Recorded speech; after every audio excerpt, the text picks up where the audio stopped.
Hello and welcome back to the channel. I'm Cupcake of Cupcake and Key Lime Play, a channel I share with my fiance. And for today's video, we are returning to my first ever Sims 4 Legacy Challenge. But first, I wanted to talk about the babies and the bugs. Now, this is a bit of an unserious rant, but seeing as I never done this before, I wanted to talk about a few of the challenges that I had. To give you a short recap, I have been a big fan of the Sims franchise ever since my sisters introduced me to The Sims 3 way back. Ever since then, my interest in the game has gone in waves. There are a lot of times when I play for months on end with no break, and other times when I don't play for a year or two at all. While The Sims 3 will always hold a special place in my heart, The Sims 4 has always been more special to me because it felt like a game I had found on my own. And while I also always have to thank my sisters for introducing me to the franchise, when The Sims 4 came out, I was considerably more excited because this meant I could invest and own the packs that I was interested in. And since 2014, when The Sims 4 was first released, this game has grown rather elaborately. Well, I think that is a very different conversation. I do think there is some correlation between that and the conversation I am opening today. With that being said, I think I'll start diving into some of the gameplay happening behind me right now. While I'm currently just cluttering the kitchen, you'll see in a moment I move up to the children's room where I start to put a few of the essentials for raising an infant and a toddler. Now, this is, I think, where I really struggled, since I was using placement cheats and move object cheats in order to get the items exactly where I wanted them or to get the fit right. I think that might have affected some of the issues I had with cued actions and things like that when it came to raising and taking care of the child. But I'm not really sure why or how or what really affected this. While I am working on cluttering the kitchen, the walls, and the rest of the house, you'll also see that I added some of the furniture that I needed in order to meet the needs of the infant and toddler. And that being said, this is where I was really struggling.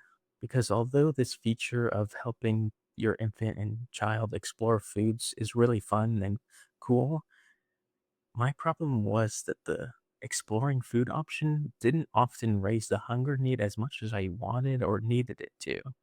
And that often led to the baby getting hungrier and hungrier as time went on. It was after a while that I stopped doing the feature, even though it's super cool, and ended up just bottle feeding. Now, innately, there's nothing wrong with that. I still get to use the feature, and I still get to do the other features as well. But I do really wish that the exploring food option was a bit more substantial, I guess. And that way, it would actually incentivize you to keep using it. Otherwise, it's just a really frustrating feature to use, especially when so often the cute actions you have to feed the kids in the high chair ends up not happening at all. This is actually one of the biggest issues you'll see in the background of this video as it goes on. Now that I have touched on my frustrations a little bit, I also want to highlight a few of the things that I really had fun with. Because as annoying as it was when the cute actions would get interrupted, and as many times as it was threatened that my child would be taken away because it was starving, I still did have a lot of fun.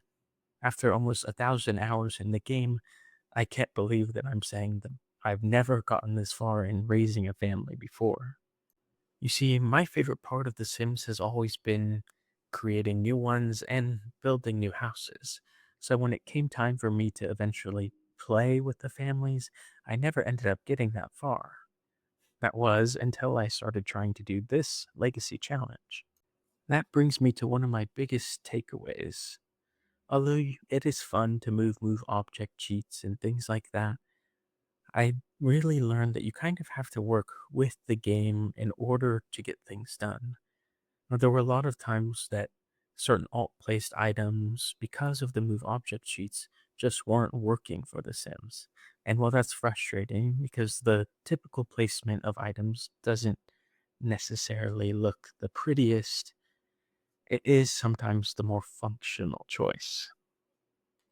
So the biggest challenge I ended up having was not sacrificing my cheats or anything like that, but rather finding a good balance of where they work and where they won't.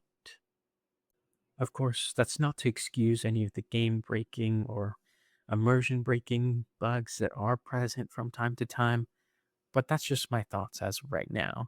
I'm curious what you guys think though, so let me know down below. That brings me to part two, adults and aspirations, where I'll mostly be focusing on the fun, cool things that happened during the last playthrough, and even highlighting some of the more frustrating moments as well.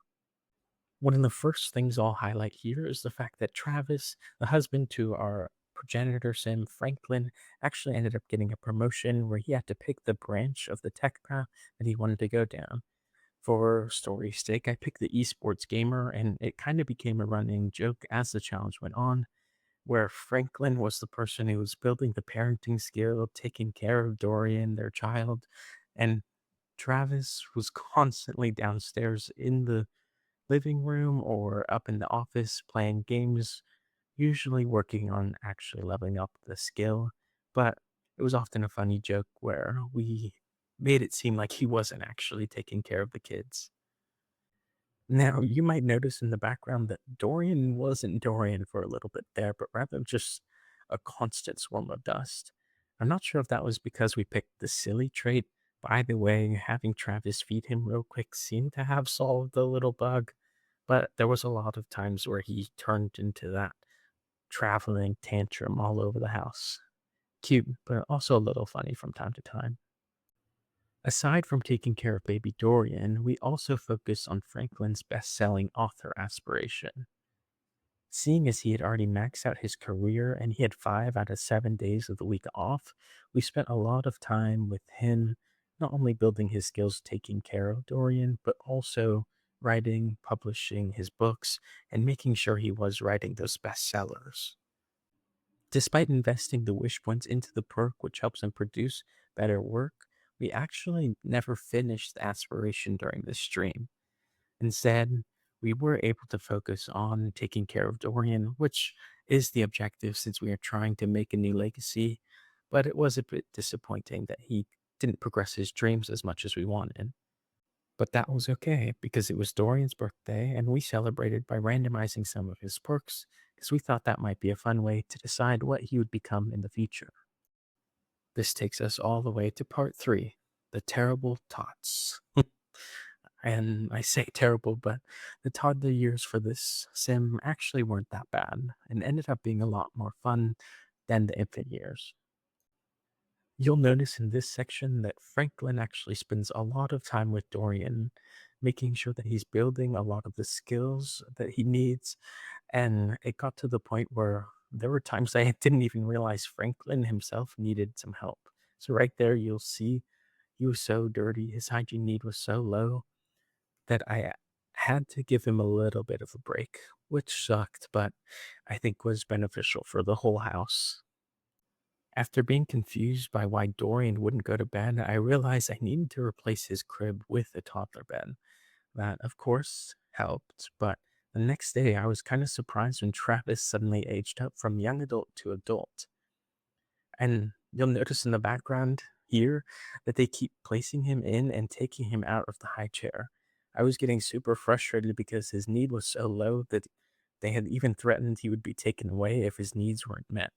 After a little while, the food had disappeared from the high chair despite him not eating it, but I didn't even notice. So we had a very scary, very close call with him possibly being taken away before I eventually and finally decided to go into build mode and actually changed where the seat was because I thought that that might have been the problem. And once I did that, it actually seemed to resolve it. So I was very glad that I did end up fixing that because I was nervous that I was going to lose the one and only child that we had. With that hiccup resolved, you'll notice in the background that Franklin actually ends up maxing out his writing skill, which is a really big and exciting achievement. This was quickly followed up by what I think is one of the funnier moments from the last stream where Dorian randomly shows up in Travis and Franklin's room, throws a tantrum, and then just leaves. It actually kind of reminded us all of this meme.